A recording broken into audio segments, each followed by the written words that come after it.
നമസ്കാരം. ഞാൻ മൊയ്തീൻ ഷാ വിഷനിലേക്ക് എല്ലാവർക്കും സ്വാഗതം. ബഹുമാന്യരെ, ഇന്നലെ മെയ് 1 ലോക തൊഴിലാളി ദിനമായിരുന്നു. അതേപോലെ 2 വാക്ക് പറഞ്ഞുകൊണ്ട് നമുക്ക് ഷിക്കാഗോയിലെ തെരുവീഥികളിൽ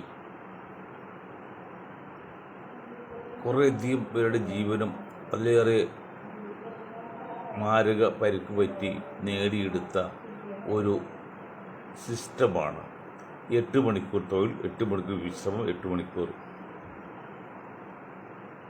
വ്യായാമം. ആ രീതി അത് നേടിയെടുക്കാൻ ഒരുപാട് ത്യാഗം സഹിച്ചു. അത്ര ഈസിയായിട്ട് കിട്ടിയല്ല. ഞാൻ ചെറിയൊരു ഉദാഹരണം പറയാം. ഇപ്പം ബസ്സുകളിൽ സീനിയർ സിറ്റിസന് 4 സീറ്റുണ്ട്. ഇതിപ്പോൾ നമുക്ക് ഇന്നത്തെ തലമുറക്ക് അത് ഈസിയാണ്. പക്ഷെ അത് നേടിയെടുക്കാൻ വേണ്ടി ഞാനും ഇപ്പോഴുള്ള പഴയ സംഘടനകൾ എത്ര പാടുണ്ടെന്നറിയോ? അന്നാണ് ആൾക്കാർക്ക് ചിന്തിക്കാൻ പറ്റില്ലായിരുന്നു. അതുപോലെയാണ് ഈ 8 മണിക്കൂർ പണിയും 8 മണിക്കൂർ വിശ്രമം, 8 മണിക്കൂർ വ്യായാമം എന്നുള്ള ആ രീതി, ആ സിസ്റ്റം നേടിയെടുക്കാൻ ഒരുപാട് കഷ്ടപ്പെട്ടിട്ടുണ്ട്. അങ്ങനെ കഷ്ടപ്പെട്ട തൊഴിലാളികൾക്ക് ഒരു ആത്മാവിൽ നമ്മൾ ഒരിക്കൽ കൂടി നിത്യശാന്തി അതുകൊണ്ട് കൊടുക്കാം. അത് ഞാൻ ആലുവ ഭാഗത്ത് പെരിയ സംസ്കാര കേന്ദ്രം എന്ന് പറഞ്ഞ ട്യൂട്ടോറിയൽ കോളേജ് നടത്തിയിരുന്നു. അന്ന് എനിക്ക് 20 വയസ്സാണ് പ്രായം. നല്ല വിവിധ വിദ്യാഭ്യാസമുള്ള റിട്ടയർഡ് സ്റ്റാഫ് അധ്യാപകരായത് ക്ലാസ് എടുത്തത്. ഞാൻ എൻ്റെ പ്രിൻസിപ്പാളിന് മാത്രമുള്ളൂ. അപ്പോൾ കൂവപ്പിടിക്കാൻ ഒരു പട്ടർ എന്ന സ്വാമിയുണ്ട്. അതിന് 10-24 ഭാഷ അറിയാവുന്നതാണ്. അത് ഇസ്ലാമിക ഗ്രന്ഥം വേണം. അത് ബോംബെയില്ല, മറ്റേ ഇന്ത്യയിൽ സ്ഥലത്തുമില്ല. അത് വാങ്ങിക്കാൻ വേണ്ടി വന്നപ്പോഴേ എൻ്റെ പെരുമ്പാക്കാൻ ഒരു സുഹൃത്തുണ്ട്, പി സീതോമു സാഹിബ്. അന്ന് ടാറ്റയിലെ സീനിയർ ഉദ്യോഗസ്ഥരാണ്. അദ്ദേഹത്തെ അടുത്ത് കുറേ കാലം നമ്മൾ ഉണ്ടായിരുന്നു ബോംബെയിൽ. അന്ന് കണ്ട് സംസാരിച്ച് ഈ സ്വാമിയെ കണ്ട് പരിചയപ്പെട്ട പുസ്തകം വാങ്ങിച്ചു കൊടുത്തു. അപ്പോൾ അന്ന് ഞങ്ങൾ പറഞ്ഞു, സർവ മത അനുയായികളെ സംഘടിച്ച് മാനവ നന്മയ്ക്ക് വേണ്ടി സംഘടിക്കാമെന്ന്. ഒരു പാരഡി പോലെ എന്തുകൊട്ടെ എന്ന് ചിത്രം മാറി. അങ്ങനെ തൊഴിലാളികളുടെ വിഷയങ്ങളൊക്കെ അന്ന് അതിസങ്കീർണമായി വരാണ്. പഴയ അവസ്ഥയിലേക്ക് എത്താണ്. പണ്ടെന്താണ് ഇന്ത്യയിൽ ഉണ്ടായത്? തൊഴിൽ ചെയ്യാൻ പാടില്ല, വിദ്യ അഭ്യസിക്കാൻ പാടില്ല, തൊഴിൽ ചെയ്താൽ കൂലി ചോദിക്കാൻ പാടില്ല. അങ്ങനെ ഒരു കാലഘട്ടം ഉണ്ടായത് ഇന്ത്യയിൽ വർഷങ്ങൾക്ക് മുമ്പ്. ഇപ്പോൾ അതിലേക്ക് വീണ്ടും വരാണ് തൊഴിലാളികൾ അവകാശങ്ങൾ. ഇപ്പോൾ ഞാൻ ഹിന്ദു മസൂർ കിസാൻ പഞ്ചായത്തിൻ്റെ സംസ്ഥാന ജനറൽ സെക്രട്ടറിയാണ്. ഇന്ത്യയിലെ ഏറ്റവും വലിയ മുനിസിപ്പൽ തൊഴിലാളി സംഘടനയാണ്. അതിൽ തമിഴ്നാട്ടിൽ യോജിച്ചപ്പോൾ അവിടെ പോയി ഭാര്യയും ഭർത്താവായിട്ട് വന്നാൽ കൂലി കിട്ടും. ഭാര്യയും ഭർത്താവ് എന്ന് പറഞ്ഞാൽ ചിലപ്പോൾ ഒരു ആണും പുരുഷനായിരിക്കും ഉദ്ദേശിക്കുന്നത്, ആണിനെയും പെണ്ണിനെയായിരിക്കും ചിലപ്പോൾ ഉദ്ദേശിക്കുന്നത്. അപ്പോൾ അതുപോലെ നിബന്ധനകൾ വന്നുകൊണ്ടിരിക്കുകയാണ്. അങ്ങനെ അതൊക്കെ ആപത്തിലൊക്കെ പോകുന്നതെങ്കിൽ മനസ്സിലാക്കുക. അത് അറിയണമെങ്കിൽ ഈ 8-ാം തീയതി 7-ാം തീയതി വ്യാഴാഴ്ച ഹോട്ടലിൽ ഹർത്താൽ വെച്ചിരിക്കുക. ഹർത്താൽ പണിമുടക്കാനാണ്. എന്താ കാരണം? കേരളത്തിൽ ഹോട്ടലുകൾ പണിമുടക്ക് നടത്തിക്കൊണ്ടൊന്നും ഗ്യാസ് വില കുറയില്ല.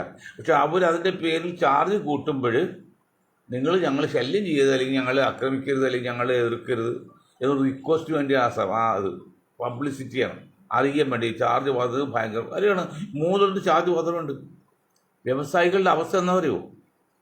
ഈ സമരത്തെക്കുറിച്ച് പറയുമ്പോഴേ വർഷങ്ങൾ ബാബരി മസ്ജിദ് പൊളിച്ചത് 92-ലാണല്ലോ. അതിന് ഒരാഴ്ച മുമ്പ് BJPയുടെ ശ്രീധരൻപിള്ളിയും രാജഗോപാൽ ചേട്ടനും ശിഹാബുദങ്ങൾ കാണുന്നത് അപ്പോൾ വാർത്തയൊക്കെ വന്നു. അപ്പോൾ BJP ഇത്രയും മാനസാന്തരം പറ്റുമോ എന്നൊക്കെ ചില പണ്ഡിതന്മാർ ചിന്തിച്ചു. അന്നും ഞങ്ങൾ പറഞ്ഞു അതെന്തോ ദുരുദ്ദേശമുണ്ട്. ദുരുദ്ദേശം പറ്റുന്നില്ല. ബാബരി മസ്ജിദ് പൊളിക്കുമെന്നും അവിടെ പ്രശ്നം ഉണ്ടായാൽ മലപ്പുറത്ത് പ്രശ്നം ഉണ്ടാവും, സംഘികൾ അടികൊള്ളും, അത് ഒഴിവാക്കാൻ വേണ്ടി മുൻകൂർ ജാമ്യം എടുത്താണ്. അതുപോലെയാണ് ഈ നാളത്തെ 7-ാം തീയതി സമരം. എന്തുകൊട്ടെ, കാരണം ഗ്യാസിന് വില 3 കൂട്ടി. സാധാരണ 10% 3 കൂട്ടി. ഇപ്പം നിങ്ങളൊരു കാര്യം, ഇന്ന് രാവിലെ പച്ചാളത്ത് താമസിക്കുന്ന ഒരു പേര് ഞാൻ പറയുന്നില്ല, ഒരു ക്രിസ്ത്യൻ യുവാവെന്ന് പറയാം. അദ്ദേഹം ബ്രോഡ്വേയിൽ ഈ ഇലക്ട്രിക്കൽ കട നടത്താണ്. കടയുടെ പേര് ഞാൻ പറയുന്നില്ല. ഞാൻ അവിടെ പോയിരുന്നു. വെളുപ്പിന് ആത്മഹത്യ ചെയ്തു. ഞങ്ങൾ പണ്ടും പറയാറുണ്ട്, ഇപ്പോഴും പറയാറുണ്ട്, പല വ്യവസായികളും കട പൂട്ടി വീട്ടിൽ പോകാത്തത് വീട്ടിൽ ചെന്ന ഈ ബാങ്കുകാരും കടക്കാരും അന്വേഷിച്ച് വരും. അപ്പം ഭാര്യയുടെ മുമ്പിൽ നമ്മൾ കൊച്ചാവും. അതാകാതിരിക്കാൻ വേണ്ടിയാണ് കട തോന്നിരിക്കുന്നത് പല വ്യാപാരികൾ എന്നോട് പറയുന്നുണ്ട്. പണ്ട് ബ്രോഡ്വേയിലെ വ്യാപാരികളാണ് ഏറ്റവും ഡിമാൻഡ്. സർക്കാർ ഉദ്യോഗസ്ഥരെക്കാളും ഗൾഫുകാരെക്കാളും ഡിമാൻഡ് ബ്രോഡ്വേ ഭാഗത്ത്, അല്ലെങ്കിൽ നല്ല ബിസിനസ്സുകാർക്കായത്. ഇപ്പം അത് പോയിട്ട് ബിസിനസ്സുകാരെ ആർക്കും വേണ്ട. കാരണം വരുമാനം 3-4 കുറഞ്ഞ്. നാം ഉറങ്ങുമ്പോഴും നമുക്ക് വേണ്ടി പ്രവർത്തിക്കുന്ന ഒരു അവയവമാണ് ഹൃദയം. ഒരു പലിശ കൊടുത്താലും വാടക കൊടുത്താലും നാം ഉറങ്ങുമ്പോഴും വാടകയും പലിശ കൂടിക്കൊണ്ടിരിക്കുകയാണ്. വാടക കൂടിക്കൊണ്ടിരിക്കുന്നു, പലിശ കൂടിക്കൊണ്ടിരിക്കുന്നു. പക്ഷെ നമ്മുടെ വരുമാനം വളരെ ചുരുക്കി പോകുന്നു. ഇനി അവിടെ ചെന്ന് കഴിഞ്ഞാലോ, പണ്ട് പണം പലിശക്ക് എടുത്തവർക്ക് ആണ് ബാങ്കൊക്കെ കോടതി സഹായം. ഇതിപ്പോൾ കോടതി എന്ന് പറഞ്ഞല്ലോ, നിങ്ങൾ പൂട്ടി താക്കോല് വില്ലേജ് ഓഫീസറെ ഏൽപ്പിച്ചിട്ട് ആ റെസിപ്റ്റ് ആയി പോരും, എന്നിട്ട് സംസാരിക്കാതെ തനി കോർപ്പറേറ്റ് മുതലാളികൾ പറയും പോലെ. എന്തറിയോ, നിങ്ങളുടെ കേസ് ഉണ്ടെങ്കിൽ ആ സ്ഥാപനം പൂട്ടി താക്കോല് വില്ലേജ് ഓഫീസറെ ഏൽപ്പിക്കുക, എന്നിട്ട് അവിടെ ലെറ്ററായിട്ട് വന്നിട്ട് സംസാരിക്കാന്ന് ഹൈക്കോടതി വരെയും പറയുന്നത്. തനി കോർപ്പറേറ്റ് സംസ്കാരമല്ലേ അത്. അങ്ങനെ കൈവശക്കാരനോ അല്ലെങ്കിൽ കടമെടുത്തോ യാതൊരു അവകാശം ഇതില്ലാതെ പണം കൊടുത്ത കോർപ്പറേറ്റിൽ മാത്രമാക്കി. ബാങ്കായാലും കോടതിയായാലും പോലീസായാലും എവിടെയാണെങ്കിലും വളരെ അപകടത്തിലേക്ക് രാജ്യം പോകുന്നു. ഇതിനിടയിലാണ് ഇപ്പം നാളെ ഒരു ദിവസം എടുത്തു കഴിഞ്ഞാൽ ഇലക്ഷൻ നേരിടും. ഇലക്ഷൻ എണ്ണും. ആ ഇലക്ഷൻ കുറിച്ചും കർണാടകയിലും ബീഹാറിലും ആസാമിലും പഞ്ചാബിലും ഹരിയാനയിലൊക്കെ ഒരു പിടി തട്ടിപ്പെടുന്നതുകൊണ്ട് പറയുന്ന രാഹുൽ ഗാന്ധി ഈ വോട്ടിംഗ് മെഷീനിൽ ചില സ്ഥലങ്ങളിൽ അപാകത ഉണ്ടായി എന്ന് പറഞ്ഞിട്ട് എന്ത് നടപടിയെടുത്തു, അല്ലെങ്കിൽ ഇനി എന്താ നടപടി എടുക്കാൻ പോകുന്നത്, ഒരു ചിന്തയില്ല. എന്തെങ്കിലും സംഭവിച്ചാൽ ഇലക്ഷൻ കമ്മീഷൻ പറയുന്നല്ലോ, നിങ്ങൾ കോടതി പോയിക്കോ. കോടതി പോയാൽ നമുക്കറിയാമല്ലോ, 10, 15, 20 വർഷം കഴിഞ്ഞാലും പിന്നെ തീരുമാനമാകും. അതിലും അവർ ഭരിച്ചങ്ങനെ പോകും. ഇനി വേറൊരു വസ്തു പറഞ്ഞു. ഇന്നലെ നമ്മൾ പറഞ്ഞ് ഈ ജനസംഖ്യ കണക്കൊക്കെ പറഞ്ഞു. അതിൽ ഒരുപാട് ആൾക്കാർ ചോദിച്ചു, അതിൽ ഒന്നുകൂടി ക്ലാരിഫൈ ചെയ്യാൻ പറഞ്ഞു. ക്ലാരിഫിക്കേഷൻ ഒന്നുകൂടി അത് വിശദീകരണം അത് പറഞ്ഞു. അതായത് കേരള ജനസംഖ്യയിൽ 9% നായർ വിഭാഗം. 18 പറഞ്ഞുകൊണ്ട് 15 വന്നുകൊണ്ട് 12 വന്നുകൊണ്ട് ഇപ്പോൾ 9 ലെസ് ദാൻ 10% അതിലേതാണ്ട് 60-70% സംഘപരിവാർ അല്ലെങ്കിൽ BJP ചായ്വുകളാണ്. ബാക്കി 30% ബാക്കിയുള്ളത്. അതിൽ പിന്നെ പകുതി കോൺഗ്രസിന് പകുതി കമ്മ്യൂണിസ്റ്റ് പോകും എന്ന് പറഞ്ഞാൽ 100 വോട്ട് വന്ന് ചെയ്യുമ്പോൾ 1 വോട്ടാണ് UDFന് നായർ സമുദായത്തിൽ കിട്ടുന്നത്. ഇത് തന്നെയാണ് കമ്മ്യൂണിസ്റ്റ് പാർട്ടിയിലും. കാരണം 23% ഉണ്ടെന്ന് പറഞ്ഞ കമ്മ്യൂണിസ്റ്റ് പാർട്ടി ഈഴവ വിഭാഗത്തിൽ 85% LDFിലാണ്. അവർക്കും ഏതാണ്ട് അപ്പോൾ 100 വോട്ട് 1 വോട്ടാണ് കിട്ടുന്നത്. ഇനി ക്രിസ്ത്യൻ സമുദായം എടുക്കുക, 15 എന്ന് പറയുന്നത് 5% കൺവേർട്ടഡ് ക്രിസ്ത്യൻ, ബാക്കി 10%. ആ 10% 5 പേര്, 10% 5 പേര് അല്ലെങ്കിൽ 50% പകുതി UDF കോൺഗ്രസ് ചെയ്യാണ് എന്ന് പറയുമ്പോൾ 100 പേര് ഒന്ന് വോട്ട് ചെയ്യുമ്പോൾ 5 വോട്ട് കിട്ടും. ദളിത് ഏതാണ്ട് 10%, അത് ഓരോ വോട്ട കിട്ടുന്നത്. 10, 70, 60, 65, 70% LDF ആണ്. അപ്പോൾ അങ്ങനെ കിട്ടുമ്പോൾ 8 വോട്ട കിട്ടുന്നത്. അതായത് മുസ്ലിം സമുദായത്തെ മാറ്റി നിർത്തിയാൽ ആകെയുള്ള വോട്ടർമാർ UDFന് കിട്ടുന്നത് 100 പേര് ചെയ്യുമ്പോൾ 8 വോട്ടാണ്. ഇതിൽ കണക്കുകൾ മനസ്സിലാക്കണം. അന്ധമായിട്ട് എതിർത്തിട്ട് കാര്യമില്ല, അനുകൂലിച്ചിട്ടല്ല, പഠിക്കണം. 100 വോട്ട് ചെയ്യുമ്പോൾ 8 വോട്ടാണ് കിട്ടുന്നത് മറ്റ് സമുദായങ്ങളിൽ നിൻ്റെ വോട്ട് UDF, കോൺഗ്രസ് നയിക്കുന്ന UDF. ബാക്കി 30 വോട്ടും കിട്ടുന്നത് ഈ മുസ്ലിം സമുദായത്തിൻ്റെയാണ്. എന്ന് പറഞ്ഞാൽ 1:4, 4 വോട്ട് കിട്ടുകയാണെങ്കിൽ അതിൽ 3 വോട്ട് മുസ്ലിം സമുദായത്തിൻ്റെയും 1 വോട്ട് ആണ് മറ്റെല്ലാം ചേർന്ന് വരുന്നത്. ഇത് കറക്റ്റാണ്, കണക്കാണ്. എന്നിട്ട് അവരിൽ നിന്ന് മാത്രമേ മുഖ്യമന്ത്രി പാടുള്ളൂ എന്ന് പറയുമ്പോഴേ അത് തല്ലുകൊള്ളാത്തതുകൊണ്ടല്ലേ, മുട്ടുകാൽ തല്ലുപിടിക്കാത്തതുകൊണ്ടല്ലേ. ഇത്രയും ഒരു മാത്രം ഞങ്ങൾ ചർച്ച ചെയ്യുമ്പോഴും കോൺഗ്രസ് എടുത്താലും AICC എടുത്താലും ഏത് കോപ്പിൽ എടുത്താലും അവരെല്ലാം പറയുന്നത് നായർ വേണം. ഇനി വേറൊരു വശം പറയും, ഞാൻ പറയും ഒരിക്കലും നായർ സമുദായത്തിലല്ല ഞങ്ങൾ പറഞ്ഞിട്ടോ, അതിൽ ആ വൃത്തിയായിട്ട് നേതാക്കളെ കുറിച്ച് വന്നുള്ളൂ. മറ്റത് ഇത് പിന്നെ ഇത് LDF പ്രതിപക്ഷ നേതാവ് വരികയാണെങ്കിൽ ആരാണ്? രാജഗോപാൽ, മറ്റത് രാജീവ് ബിനാട്. ഇനി ക്രിസ്ത്യൻസ് ആണെങ്കിൽ അതും നായർ വിഭാഗം തന്നെ. ബാക്കി ഒരു സമുദായം ഇവിടെ ഇല്ലേ.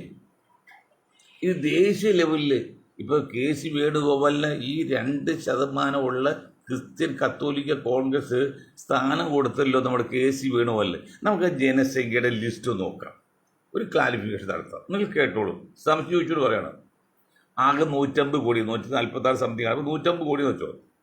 കേരളത്തിൽ 9% ഈ 10% കൂട്ട് അപ്പോൾ 3.5 കോടിയാണ് ജനങ്ങളാകെയുള്ളൂ. അപ്പോൾ ഏതാണ്ട് 35 ലക്ഷം. 9% 30 ലക്ഷമാണ്. 30 ലക്ഷം എന്ന് പറഞ്ഞാൽ 0.2% ആണ്. 150 കോടിയുടെ 30 ലക്ഷം എന്ന് പറഞ്ഞാൽ 0.2%. 1% ഇല്ല. 100 പേരുണ്ടെങ്കിൽ 2 പേര്, ബാക്കി 98 പേര് പുറത്തെടുക്കുകയാണ്. ആ 2 പേര് ടോട്ടൽ ജനസംഖ്യ കപ്പാസിറ്റിയിൽ 4 വിഭാഗത്തിൽ നിന്ന് ഈ മണ്ടൻ രാഹുലും ഗാർഗിയും ഈ ആന്തോണിയെ കൂടി KC വേണുഗോപാലിന് 2ാം സ്ഥാനത്തെത്തി. അത് മുൻപ് അന്തോണി ഇരുത്തി. അന്തോണി അപ്പം അന്തോണി നിരീക്ഷവാദി പറയുന്നുണ്ട്. നിരീക്ഷവാദികൾ ഇവർ ഒന്നുമില്ല ഇന്ത്യയിൽ. ആ 10,000-50,000 പേരുണ്ടാവും. ഇനി ക്രിസ്ത്യാനി 2% ഉള്ളൂ. ആ 2% വിഭാഗത്തിൽ നിന്ന് അന്തോണി കൊണ്ടുവന്ന് അന്ന് സോണിയാഗാന്ധി അവിടെ കൊണ്ടുവന്ന് 1ാം സ്ഥാനത്തെത്തി. ഇവിടെ 20% ഒരു വിഭാഗത്തിൽ ഇന്ത്യയിൽ മുസ്ലിങ്ങൾ 20%.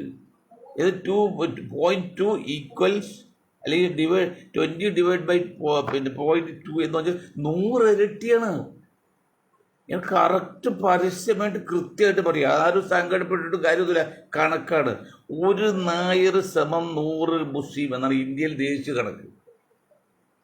ഇവിടെ ഗുസ്തി പിടിക്കാൻ തല്ലാനല്ല പോണത്. ജനാധിപത്യമാണ്. അത് വോട്ട് തലയെണ്ണ വോട്ട് കിട്ടും. വോട്ടിന് പ്രാധാന്യം അല്ല, പണത പ്രതാപത്തിനല്ല. അപ്പോൾ 1 നായർ ഈക്വൽസ് 100 മുസ്ലിം എന്നാണ് ഇന്ത്യയിലെ ദേശീയ കണക്ക്. ക്രിസ്ത്യാനിയാണെങ്കിൽ 1 നായർ ഒരു ക്രിസ്ത്യാനി ഉണ്ട് 20, 2 10 20 10 ഇരട്ടി 1:10 ആണ്. 1:10 2% ഉണ്ടെങ്കിൽ 20% 10 ഇരട്ടിയല്ലേ, 10 ഇരട്ടിയാണ്. എന്നിട്ട് ഈ മുസ്ലിം സമുദായത്തിൽ നിന്ന് ഈ 99.9% വോട്ടും ചെയ്ത കോൺഗ്രസ് ചെയ്തിട്ട്, അല്ലെങ്കിൽ കോൺഗ്രസ് മുന്നണി ചെയ്തിട്ട്, നാളെ ഇതുവരെ കോൺഗ്രസ് എന്തെല്ലോ ചെയ്തിരിക്കുന്ന ഈ സമുദായത്തിൽ നിന്ന് ഇത് ചോദിക്കാൻ ഒരു കുഞ്ഞില്ലല്ലോ. നട്ടിൽ നിവർത്തി. CH മുഹമ്മദ് സാഹിബ് പറഞ്ഞല്ലേ, നമ്മുടെ അവകാശം 1 ഇഞ്ച് പോലും നമ്മൾ കൊടുക്കൂല, മറ്റുള്ള ഒരു നെൽമണി പോലും അവകാശം നമുക്ക് വേണ്ട. അത് തന്നെ ഞങ്ങളും പറയാണ്, ആവർത്തിക്കാൻ പോയിട്ടാണ്. നമുക്ക് അന്യൻ്റെ ഒരു അവകാശം വേണ്ട. നമുക്ക് കിട്ടിയ അവകാശം ചോദിച്ചു വർഗീയതയല്ലെന്നേ, അത് സാമൂഹ്യ നീതിയാണ്. ഇത്രയും വോട്ട് ഇപ്പോൾ കോൺഗ്രസ് അല്ലെങ്കിൽ UDF കിട്ടിയത് വോട്ട്, 1 വോട്ടാണ് മറ്റെല്ലാ സമുദായത്തിലും എടുത്ത്, ബാക്കി 3 വോട്ടാണ് മുസ്ലിങ്ങൾ കിട്ടിയിരിക്കുന്നത്. കണക്കല്ലേ? എന്നിട്ട് അവരെ കുറിച്ചൊരു മുഖ്യമന്ത്രി ചിന്തയിൽ പോലും വരുന്നില്ല. ആര് ചിന്തിച്ചാലും മതി. അത് മെയിൻ കാരണം കുഞ്ഞാക്കാട് ലീവാണ്. അവരാ മുസ്ലിം തേര് ഉപയോഗിക്കഴിഞ്ഞു അവരിട്ട് ആവുകയില്ല. മറ്റു മുസ്ലിമിൽ മുഖ്യ സ്ഥാനത്തേക്ക് വരുത്താൻ പോലും ചിന്തിക്ക് പോലും പെടുത്തൂല. അത് ചെയ്ത സമുദായത്തോട് ചെയ്ത ഏറ്റവും വലിയ അനീതിയാണ്. അള്ളാഹുവാണ് സത്യം. നിങ്ങൾക്ക് മഹ്ശറൊക്കെ ഉണ്ടെങ്കിൽ നിങ്ങൾക്ക് ഇതിനൊക്കെ സമാധാനം അള്ളാഹുവിന് മുമ്പിൽ പറഞ്ഞേ തീരൂ. എനിക്ക് നിങ്ങളോട് വിരോധമൊന്നുമില്ല. ഞാൻ പറഞ്ഞല്ലോ, നിങ്ങൾ എന്തുകൊണ്ട് പേര് മാറ്റുന്നില്ല? പേര് മാറ്റി ഇന്നലെ ഒരുത്തരം പറഞ്ഞ് ഇന്ത്യൻ യൂണിയൻ ലീഗ് മുസ്ലിം മാറ്റാൽ മതി. അങ്ങനെ അല്ലെങ്കിൽ ഇന്ത്യൻ യൂണിയൻ മൈനോറിറ്റി ലീഗ് അങ്ങനെ. അല്ലെങ്കിൽ ഞങ്ങൾ ഉണ്ടാക്കിയ ഇന്ത്യൻ യൂണിയൻ കോൺഗ്രസ് ആയി A or B. മുസ്ലിം എന്ന പേര് ഞങ്ങൾ പറയുന്നത് സമുദായ ആത്മീയമായിട്ടല്ല, ഭൗതികമായിട്ട്. ആത്മീയമായിട്ട് മുസ്ലിം സമുദായത്തെ ഒരു പോരായിക്കല്ല. ലോകത്തിലെ മറ്റേതൊരു മതത്തേക്കാൾ തുല്യമോ ഒരുപടി മുന്നിൽ നിൽക്കുന്ന സമുദായമാണ് മുസ്ലിം. അതല്ല, ഈ ഭൗതികമാണത്, ആത്മീയമല്ല. അതുകൊണ്ടല്ലേ നിങ്ങൾക്ക് മുഖ്യമന്ത്രി ആകാൻ പറ്റാത്തത്. നിങ്ങൾ പേര് മാറ്റി കുഞ്ഞാക്ക ഇന്ന് നിങ്ങൾക്ക് മുഖ്യമന്ത്രി നിങ്ങളുടെ കയ്യിലാണ്. നിങ്ങൾ തീരുമാനിക്കുക ആര് വേണമെന്നൊക്കെ. ഇപ്പം നിങ്ങൾ വരുന്നുണ്ടോ? ഈ 100 പേര് വന്ന് വോട്ട് ചെയ്യുമ്പോൾ 1 വോട്ട് ചെയ്യുന്ന നായർ വിഭാഗത്തിലും 5 വോട്ട് ചെയ്യുന്ന ക്രിസ്ത്യൻ വിഭാഗത്തിലും വാലായി നിൽക്കട്ടോ. ഇതൊക്കെ കാണുമ്പോൾ ബുദ്ധിയുള്ള ചിന്തയുള്ള ഞങ്ങളുടെ ഗ്രൂപ്പിൽ, എനിക്ക് എൻ്റെ ഗ്രൂപ്പിലും വളരെ സങ്കടം വരുന്നുണ്ട്. നീതി ലഭിക്കുന്നില്ലല്ലോ എന്നുള്ളത്.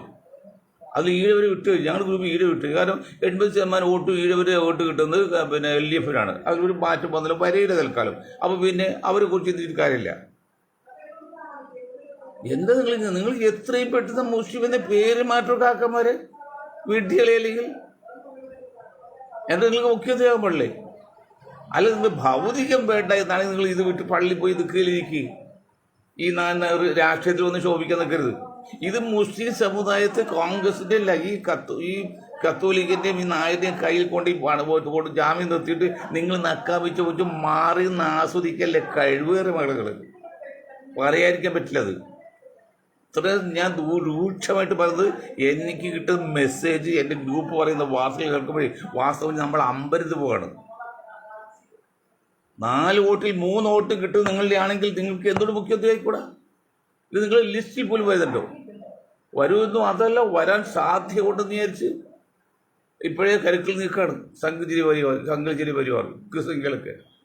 അപ്പോൾ നിങ്ങൾ എത്രയും പെട്ടെന്ന് മുസ്ലിം എന്ന പേര് പാർട്ടിയിൽ നിന്ന് മാറ്റോ. ആറ്റുമായിട്ട് നടന്ന കുഴപ്പമില്ല, എന്ന് നിങ്ങൾക്ക് മുഖ്യമന്ത്രി ആകാൻ പാടില്ലേ കേരളത്തിൽ? ഈ ദേശീയ ലെവലിൽ നിങ്ങൾക്ക് 2ാമത്തെ 3ാമത്തെ പാർട്ടി ആകാൻ പാടില്ലേ?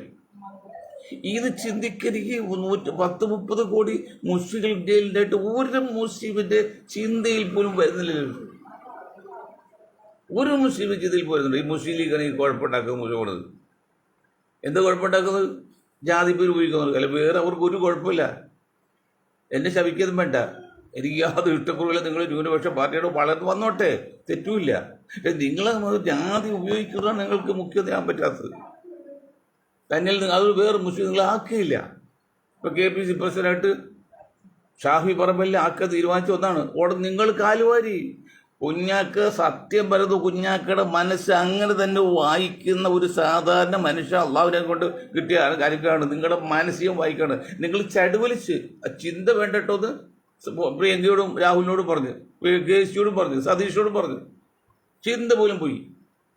നെറികെട്ട പണി നിങ്ങൾ ചെയ്തത്. അള്ളാഹുവാണ് സത്യം. നമ്മൾ കാന്തപുരത്തോട് പറഞ്ഞു അള്ളാഹുവാണ് സത്യം. നമ്മൾ അള്ളാഹുവിനെ നിർത്തിയ പറയുന്നത്, സത്യത്തിന് വേണ്ടി പറയുന്നത്. നിങ്ങൾ ചേട്ട് വലിച്ച്. അല്ലെങ്കിൽ ഇത്തവണ ഷാഫി പറമ്പിൽ വർക്കിംഗ് പ്രസിഡന്റ് ആകായിരുന്നു.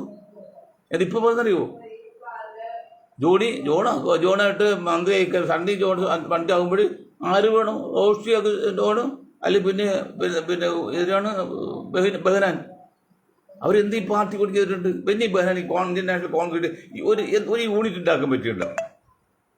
ഉണ്ടാക്കിയപ്പോൾ ഈ കാലോട്ട് വളരണ്ടല്ലേ? ഒരു യൂണിറ്റ് ബെന്നി ബെഹനാൻ ഉണ്ടാക്കാൻ സാധിച്ചിട്ടുണ്ടെങ്കിൽ 65 സീറ്റിൽ കാസർഗോഡ് പോലെ പാലക്കാട് ഇന്ത്യൻ നാഷണൽ കോൺഗ്രസ് മാത്രം മത്സരിച്ചിട്ട് 5 സീറ്റിലാണ് ജയിച്ചത്. അപ്പോൾ കോൺഗ്രസ് എന്ത് പാർട്ടി ഉണ്ടാക്കണം? അവിടെ ഈ പാവപ്പെട്ട മുസ്ലിങ്ങൾ വോട്ട് ചെയ്തിട്ടാണ് നിങ്ങൾ ഈ ഷൈൻ ചെയ്യുന്നത്, ഈ കോടികൾ സമ്പാദിക്കുന്നത്. സുന്ദരക്കുട്ടന്മാരായിട്ടും രാജകുമാരും വായിരുന്നേ ഞങ്ങളുടെ സമുദായത്തെ വോട്ട് കിട്ടിയിട്ട് ഇനി അത് പറ്റൂല എന്ന് പറഞ്ഞത്. അല്ല, ഏറ്റവും ഞങ്ങൾ കുറ്റം വന്നത് കുഞ്ഞാക്കാരുടെ തങ്ങളെയാണ്. നിങ്ങൾ കാലുവാരി ചരട് വലിച്ചു. മുസ്ലിമാക്കരുത്, മുഖ്യമന്ത്രി മുസ്ലിമാക്കരുത്. ഇതൊക്കെ ആർക്കും മനസ്സിലാവില്ലെന്ന് വിചാരിച്ചത്. അതുകൊണ്ട് വേഷം കിട്ടും, അഭ്യാസം കൊടുക്കുമ്പോൾ നിങ്ങൾ ഒരു നാളെ മന്ത്രിയാകുന്നില്ല, ഉപമുഖ്യമന്ത്രിക്ക് ആയിക്കോട്ടെ, കുഴപ്പമില്ല. ഉപമുഖ്യമന്ത്രിയാൽ നമ്മൾ ബഹുമാനിക്കും. മുഖ്യമന്ത്രി സതീഷ് ആയി കഴിഞ്ഞാൽ നമ്മൾ എല്ലാ റെസ്പെക്ട് ബഹുമാനത്തോടെ കാര്യം നടക്കും.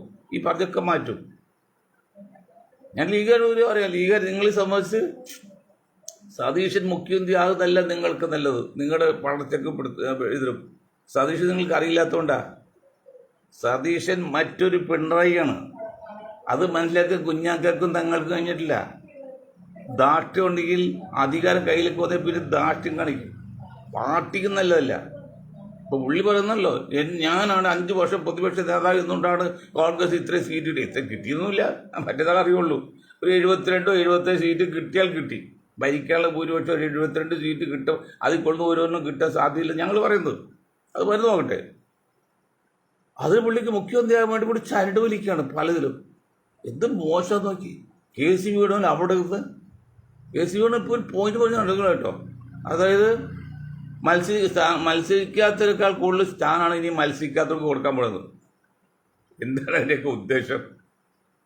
നിങ്ങൾ മനസ്സിലാക്കുന്നുണ്ടോ? എത്ര ആഴത്തെ ചിന്തിച്ചാണ് ചെലവഴിക്കുന്നത്. മുഖ്യമന്ത്രിയാക്കുക കക്ക എന്നല്ലാതെ രാജ്യനന്മയല്ല. ഈ കത്തോലിക്ക കോൺഗ്രസ് രാഹുൽ ഗാന്ധിയെ കൊണ്ട് ഇന്ത്യയുടെ അധികാരം പിടിച്ചെടുക്കാൻ സാധിക്കില്ലെന്ന് 100% ഉറപ്പ് പറയാം. എന്നെ തല്ലിക്കൊണ്ടൊന്നും കാര്യമൊന്നുമില്ല. ഞങ്ങൾ മനഃശാസ്ത്രം പറയുന്നത്, ഞങ്ങളുടെ ഗ്രൂപ്പ് പറയുന്നത് വിളിച്ചു പറയണത് ഞാൻ എൻ്റെ കണക്കൂട്ടിലല്ല. അപ്പോൾ ആ സമയം ഇനിയിപ്പോൾ ആ സംഭവമില്ലേ, DMK ആയിട്ട് കോൺഗ്രസ് എന്ത് ബന്ധം? ഗുജറാത്തിൽ പിന്നെ പശ്ചിമ ബംഗാളിൽ കോൺഗ്രസ് ബന്ധം? എവിടെയും കോൺഗ്രസ് ഉള്ളത്? ഭരിച്ചു എത്രയായി? അവിടെ മുസ്ലിം ലീഗോട് ആദ്യം അവസാനം പറയാണ്, ലാസ്റ്റ് വാണിംഗ് ആണ്. നിങ്ങൾ ഈ സമുദായത്തെ കൊലക്കൊടുക്കല് നശിപ്പിച്ചല്ലേ. നിങ്ങൾക്ക് ശേഷം ലോകത്ത് മുസ്ലിം സമുദായം കൊണ്ടും അവർ നേതാക്കൾ ഉണ്ടാകും. നിങ്ങൾ മുസ്ലിം സമുദായം പുറത്താക്കാൻ ഇന്ത്യയിൽ ഒരു ശക്തിയില്ല. അതിൻ്റെ ഒരു അവർ തോന്നലാണ്. അത് വെച്ച് ആ രണ്ട് വാക്ക് പറഞ്ഞാൽ അന്ന് നിർത്താമോ? ആ ശക്തിയിൽ 10,000-3000 വർഷം മുമ്പ് കാശ്മീർ കടലിൽ കിടന്ന് ഇന്ത്യയിൽ വന്ന പാർസികളാണ് ആര്യന്മാർ. അവരാണ് ആദ്യത്തെ വിദേശികൾ. അപ്പോൾ വിദേശം ഒന്നൊരു പോകുകയാണെങ്കിൽ ആദ്യം ആര്യന്മാർ പോകണം, രണ്ടാമത് ക്രിസ്ത്യാനികൾ പോകണം, മൂന്നാമതാണ് മുസ്ലിങ്ങൾ പോകേണ്ട കാര്യമുള്ളൂ. അത് അവർ പോകാനും പറയാനുള്ള അധികാരം ഉണ്ടെങ്കിൽ അത് ദ്രാവിഡർക്ക് മാത്രം തെളിവ് ഉൾപ്പെടെ ദ്രാവിഡ സംസ്കാരമുള്ളൂ. അവർ പറയില്ല ആരോട് പുറത്തു പോകാൻ. അവിടെ പുറത്തു പോകേണ്ടി വല്ല ആരും പറയില്ല, ഇങ്ങോട്ട് പറയില്ല. പറഞ്ഞാൽ തന്നെ അത് ശക്തമായി പ്രതികരിക്കുകയും ചെയ്യും. നിങ്ങൾ അതൊന്നും ഓർത്തുകൾ പേടിക്കണ്ട. നിങ്ങൾ പേര് മാറ്റ്. ഇന്ത്യൻ മൈനോറിറ്റി ലീഗെന്നോ അല്ലെങ്കിൽ ഇന്ത്യൻ യൂണിയൻ ലീഗെന്നോ അല്ലെങ്കിൽ ഇന്ത്യൻ യൂണിയൻ കോൺഗ്രസ് അങ്ങനെ എന്തെങ്കിലും മുസ്ലിം പേര് മാറ്റിയിട്ട് തീരുമാനം എടുക്കണോ? തങ്ങൾ എത്ര കാലം ഉണ്ടാവും? കുഞ്ഞാക്ക് ഇനി എത്ര കാലം ഉണ്ടാവും? 10 വർഷം കുഞ്ഞാക്ക ഉണ്ടാവും ഈ ലോകത്ത്? ഉണ്ടാവില്ല. ഞാനുണ്ടാവില്ല. തങ്ങളുണ്ടാവും, തങ്ങളും ഉണ്ടാവില്ല. ഈ 10 വർഷം നിങ്ങൾ അനുഭാവികളെയും അനുയായികളെയും സമുദായത്തിലും മറ്റ് നേതാക്കളും തകർത്തുകളല്ലേ? വീണ്ടും അധികാരത്തിലേക്ക് 10% ചെല്ലാണ്, 90% പുറത്തുനിന്നുണ്ട്. അത് നിങ്ങളൊരുത്തക്കാരത് ഒരു സംഘടന മാത്രമാണ് ഇവിടെ ഈ 10% ക്രിസ്ത്യാനി 10% നായർ ലോബി നേതാക്കൾ സമുദായ പാവങ്ങൾ ജയിക്കുന്നത് നിങ്ങളൊറ്റ സപ്പോർട്ട് കൊണ്ടാണ്. 10 വർഷം നിങ്ങൾ പുറത്ത് നിർത്തിയില്ലേ? 10 വർഷം പുറത്ത് നിർത്തിയില്ലേ കുഞ്ഞാക്ക നിങ്ങൾ ലീഗ് UDF വരെ? എന്നിട്ട് നാണം കെട്ടാണ്. എന്തെങ്കിലും ആകട്ടെ, വോട്ട് നിങ്ങൾക്ക് വലിയ മാരണാണെന്ന് ചോദിച്ചപ്പോൾ വോട്ട് ചെയ്തിരിക്കുന്നത് എന്ന് നിങ്ങൾ ഇപ്പോഴും മാറില്ല. ഇത്ര വർഷം ഞങ്ങൾ പറയാൻ നോക്കിയിട്ട് നിങ്ങളെ പേര് മാറ്റ്. ഒരു മുഖ്യമന്ത്രി ആയതുകൊണ്ട് ഈ സമുദായത്തിന് പ്രത്യേക നേട്ടമെന്ന് ഞാൻ പറഞ്ഞു. പക്ഷേ എങ്കിലും നമുക്ക് ആനുപാതികമായ ഒരു വേണ്ടേ? മറ്റുള്ളവർ കിട്ടുമ്പോഴേ കിട്ടുന്നിടവും.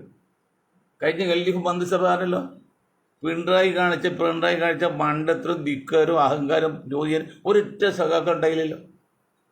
ഇപ്പം ഞെളിവിരികളൊന്ന് സംസ്ഥാന കമ്മിറ്റി കൂടി നമ്മൾ CPM-ൻ്റെ ശക്തമായിട്ട് ഈ പിണറായി വിമർശിച്ചിരിക്കുകയാണ്. അത് വെള്ളം വെച്ചിട്ട് അണ കെട്ടിയിട്ട് കാര്യമുണ്ടോ സാർ? സഖാക്കളെ, വെള്ളം ഒഴിച്ചതിന് ശേഷം ഡാം അണ കെട്ടിയിട്ട് കാര്യമുണ്ടോ? കോടതി പിരിഞ്ഞ ശേഷം വക്കീൽ നിയമം നൽകി കാര്യമുണ്ടോ? കോടതിക്കകത്ത് വെച്ച് നിയമം തെളിയേണ്ടിയിരുന്നു. അത് തെളിഞ്ഞില്ല. അത് വീട്ടിൽ പോയി ഊണ് കഴിച്ച് പെണ്ണുമ്പിള്ള മുറുക്കാൻ ചുരുട്ടി തന്ന് ചപ്പിച്ചുകൊണ്ടിരിക്കുമ്പോൾ അല്ല ഇങ്ങനെ പറയായിരുന്നു എന്ന് പറഞ്ഞുകൊണ്ട് വല്ല കാര്യമുണ്ടോ? കാരണം ആര്യ രാജ്യം തന്നെ 4 പ്രാവശ്യം ജയിച്ചു കഴിഞ്ഞാൽ ഒരു മുസ്ലിം സ്റ്റുഡൻ്റായിട്ട് നിങ്ങളെ തിരുവനന്തപുരത്ത് മേയറാക്കിയില്ല. ജനങ്ങളെല്ലാം കണ്ടുകൊണ്ടിരിക്കുക, എന്നെയും ഒക്കെ കണ്ടുകൊണ്ടിരിക്കുകയാണ്, വീക്ഷിക്കുന്നത്. ജനം പബ്ലിക്ക് മണ്ടല്ല. അതുപോലെ 9% നായർക്ക് നിങ്ങൾ 11 മന്ത്രിസ്ഥാനം കൊടുത്തല്ലോ, ഡെപ്യൂട്ടി സ്പീക്കർ ഉൾപ്പെടെ. ഇത് കണ്ടുകൊണ്ടിരിക്കുകയാണ്. അതാ ഞാൻ പറയും, ഞങ്ങളുടെ നാട്ടിൽ, എൻ്റെ നാട്ടിൽ എൻ്റെ ഒരു ബന്ധു, അന്ന് മത്സരിച്ച 3 പേരും എൻ്റെ ബന്ധു തന്നെയാണ്. ആ സഖാവ് 10, 60, 56 വോട്ടിനായിട്ട് തോറ്റിക്കാൻ കാരണം അറിയോ? ഈ സഖാക്കളുടെ 10-90 വോട്ട് സ്വന്തമായി നിന്ന ഒരു അലിയായിരുന്നൊരു പേര് അലിയാർ പോയി. എന്താ കാര്യം? നോട്ടാ. ഇപ്പം നോട്ട അത് BJP ഗവൺമെൻറ് എടുത്തു കളഞ്ഞ്. അത് എൻ്റെ തൊട്ടി വോട്ടില്ല. BJP മത്സരിക്കുന്നില്ല, കോൺഗ്രസ് ചെയ്യാനും പറ്റില്ല. പിന്നെ ആകെ കുത്താനുള്ളത് അരിമ്പശ്ശേരി അലിയാറിൻ്റെ ചിഹ്നമാണ്, മൊബൈൽ ഫോൺ. അത് സഖാക്കളെ നിങ്ങൾ കാര്യമല്ല. അവർ വോട്ട് ചെയ്തില്ലെങ്കിൽ ലിസ്റ്റ് ചെക്ക് ചെയ്തിട്ട് കാരണം പോയി വില പുറത്താക്കും. കമ്മ്യൂണിസ്റ്റ് കോൺഗ്രസ് പോലെ ലീഗിനെ പോലെയല്ല, കമ്മ്യൂണിസ്റ്റ് പാർട്ടിക്ക് ഉത്തരവാദിത്തമുണ്ട്. അപ്പോൾ അവർക്ക് പോയി വോട്ട് ചെയ്ത് തരും. അപ്പോൾ എന്ത് ചെയ്യും? പിണറായിയുള്ള വിജയം കാരണം 10-90 പേര് ഒരു വാർഡിലേ ആകെ 900 വോട്ടേലുള്ളൂ. 900 വോട്ടുള്ള വാർഡിൽ 100 പേര്, 900, 1300 വോട്ട് 900. അപ്പോൾ 10% ഇപ്പോൾ പേര് അങ്ങോട്ട് മാറി. ആ മാറ്റം ദേശീയ കേരളത്തിൽ മൊത്തത്തിൽ നടന്നിട്ടുണ്ട്. ഞങ്ങൾ അന്വേഷിച്ചപ്പോൾ രഹസ്യമായിട്ട് ഞങ്ങൾ രഹസ്യ ഗ്രൂപ്പ് കണ്ടില്ല. അത് ഞങ്ങൾ പല സഖാക്കളും അന്വേഷിച്ചു. അവരോട് ഇതാണ് 44 പ്രാവശ്യം ജയിച്ചു വന്നൊരു മുസ്ലിം സ്ത്രീയെ തിരുവനന്തപുരത്ത് മേയറാക്കാതെ ആദ്യമായിട്ട് ജയിച്ചു 21 ആര്യ വച്ചു. അതുപോലെ 9% മാത്രം നായർ വിഭാഗത്തിൽ 11 മന്ത്രിസ്ഥാനം കൊടുത്തു. അപ്പോൾ ഈഴവരെതിരായി, മറ്റുള്ള മുസ്ലിങ്ങളെതിരായി. എല്ലാം കൂടി മാറിക്കഴിഞ്ഞപ്പോൾ ആകെ നിസ്സാര വ്യത്യാസമല്ലേ ഉള്ളൂ. LDF UDF തമ്മിലായിട്ട് 2-3 വോട്ടിനായിട്ട് പണ്ട് വ്യത്യാസമുള്ളൂ. ഇപ്പോഴും 3-4 ഉണ്ടത്. അപ്പോൾ അതൊക്കെ മാറിക്കെത്തുന്നത് അങ്ങനെയാണല്ലോ. 2% മുസ്ലിങ്ങൾ സർവകലാശാലയ്ക്ക് വേണ്ടി എതിർത്ത് LDF വോട്ട് ചെയ്യപ്പോഴാണ് 99 സീറ്റ് വോട്ട് കിട്ടിയത്. അപ്പോൾ 10-20 സീറ്റ് കുറയാനും കൂടാനും വലിയ പ്രയാസമില്ല. ഒരു 30 സീറ്റ് മാറാനും വെറും 500 മുതൽ 2000 വോട്ട് മതി മാർക്കും വ്യത്യാസമുള്ളൂ. അപ്പോൾ ഒരു വാർഡിൽ 2% എന്ന് പറയുമ്പോൾ 1.5 ലക്ഷം ഉണ്ടെങ്കിൽ 30,000 വരും. അങ്ങനെ ഒരു 99 സീറ്റിൽ LDF ജയിച്ചാൽ LDF വളർന്നിട്ടൊന്നുമില്ല. LDF വളർന്നിട്ടില്ലെന്ന് മാത്രം തകർന്നുകൊണ്ടിരിക്കുകയാണ്. അപ്പോൾ ഇനി ഒരു കാര്യം മനസ്സിലാക്കുക, മുസ്ലിം ലീഗ് ഈ പേര് മാറ്റാൻ ശ്രദ്ധിക്കുക, അല്ലെങ്കിൽ നിങ്ങൾ ആത്മീയമായിട്ട് പള്ളിയിൽ പോയിരിക്കുക, രാഷ്ട്രീയം പറഞ്ഞ് വരരുത്. മറ്റത് കോൺഗ്രസ് പറയാനുള്ളത്, നിങ്ങൾ BJP വെച്ച് എല്ലാവരും ചേർത്ത് മുന്നണി ഉണ്ടാക്കണം, എങ്കിൽ മാത്രം വിളിച്ചു വെക്കാൻ പറ്റുള്ളൂ. ഇത്രയും കാര്യം പറഞ്ഞ്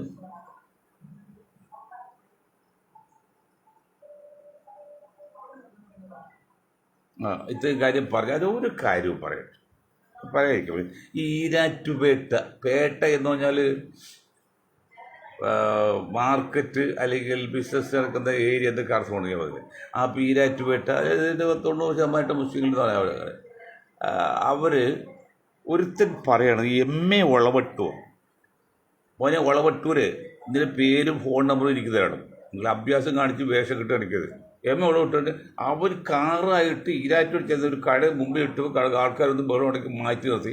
അവരെന്നിട്ട് ഭക്ഷണം പൊറോട്ട ഇറച്ചി കടയിൽ കയറിയപ്പോൾ ഈ വന്ന് അതിൽ നിന്ന് കുറേ എടുത്ത് എന്നിട്ട് അവരെല്ലാം ഊണ് കഴിച്ച് അവസാനം അവരോട് കാശ് കൊടുക്കാൻ പറഞ്ഞ് എന്ന് പറഞ്ഞ് പേടിച്ച കാശ് കൊടുത്ത് പറഞ്ഞ് MA വളവട്ടൂരെ ഇത് മനഃശാസ്ത്ര ഗ്രൂപ്പാണിത്.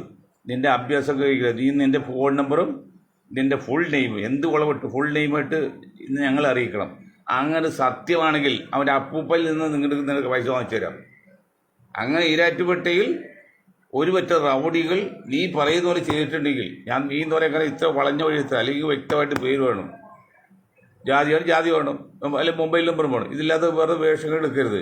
അങ്ങനെയല്ലേ കാക്കായാൽ ഏത് മാപ്പിളയിൽ കൊള്ളാം, ഏത് കൊള്ളാം, നിനക്ക് പൈസ വാങ്ങിച്ചു തരാം, അവർ ക്ഷമ അറിയിപ്പിക്കാം. നീ ആ ഫോൺ നമ്പറും നിൻ്റെ ഫുൾ നെയിമും തട്ടിപ്പ് നിയമമില്ല അറിയിക്കണം. അല്ലാതെ ഒരു അഭ്യാസം എടുത്ത് ഈ സമുദായത്തെ പുറത്തേക്ക് വിക്കറ്റ് തരാണല്ലോ. പഴയ കാലമല്ല, ഇനി കാത്തിരിക്കാൻ പറ്റില്ല, കാത്തിരിക്കാൻ സമയമില്ല. ഉള്ളിലേക്ക് ഉപ്പേരി പോലെ ചോദിച്ചിരിക്കും. അത് വിപ്ലവം ഉണ്ടാക്കിയും തല്ലുണ്ടാക്കിയല്ല, കാര്യകാരണ സഹിതം. ഇത്രയും കാര്യം പറഞ്ഞുകൊണ്ട് ഞാൻ വാക്ക് നിർത്താൻ നിങ്ങൾക്ക് ഒരായി നന്ദി ചെയ്യുന്നു.